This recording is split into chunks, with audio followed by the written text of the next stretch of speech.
Welcome to this MDC video for the EeziSet Cat Trap.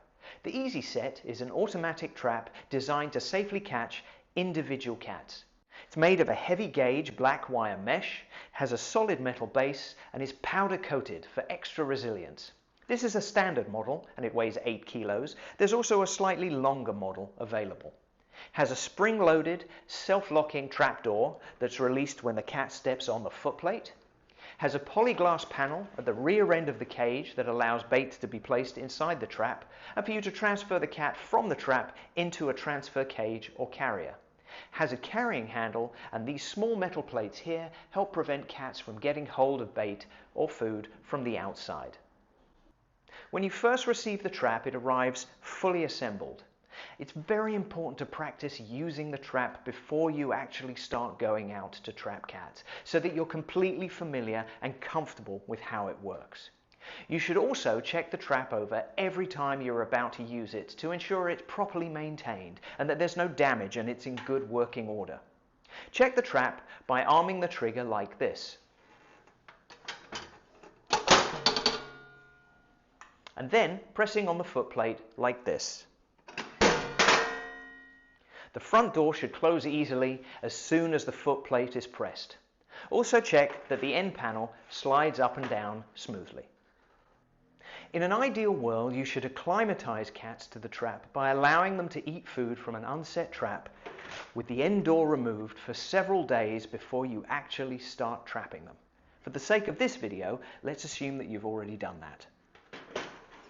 Once you've located a suitable spot for the trap, it's time to bait it. For more information on where and how to position your trap, you can watch the accompanying MDC video. Now, it's best to use wet cat food or even things like sardines or tuna to bait the trap, as they're the most delicious foods to entice the cat into the trap. But for the purpose of this video, I'm going to be using some dry cat food. The first thing you need to do is lift up the end panel and put a good portion of food in the trap in front of the footplate. Don't use a bowl or anything that could get caught underneath the footplate, otherwise it may prevent the trap from working. It's best to place the food directly in a trap like this. Remember, we want to encourage the cat to step onto the footplate to trigger the trap. So if the food is here, the cat's more likely to step on the footplate to reach it. You should also scatter a trail of small amounts of food in a line leading into the trap to entice the cat in. Once the food is placed, set the trap.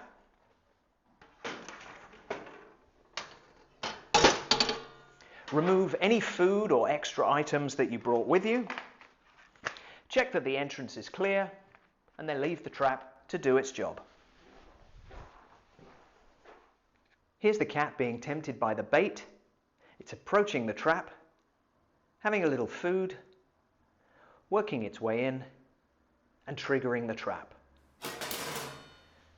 For welfare reasons, you shouldn't be leaving the trap unattended, because if a cat's caught and you're not there, then it's vulnerable to danger or injury, and it's very stressful for the cat. If for any reason you can't be near the trap, then you should be checking on it regularly, ideally every 30 minutes. If the mechanism doesn't go off, don't try throwing anything at the trap or trying to trigger it from a distance. Let the cat leave, go back to the trap and see what the problem was. It might be that the cat just didn't step on the footplate. You can always try again, but if you scare the cat by trying to rush the trapping, it'll be much more difficult to get it to enter the trap next time. And that also goes for any other cats that might be watching. Now you've caught the cat, you need to cover the trap as quickly as possible to help calm the cat down and reduce any stress that it's experiencing. You can join me again in the accompanying MDC video on how to use covers and how to transfer the cat into a transfer cage or carrier. Always remember that ensuring the cat's welfare is the most important thing throughout the entire trapping process. Also remember to properly maintain your trap after you've used it. Make sure it's well cleaned and that there's no food residue or scent pheromones from a cat you've trapped previously. For more information about this or any other traps and equipment, visit the MDC website. And if you have any questions about the use of this trap, contact MDC via the email address at the bottom of this screen.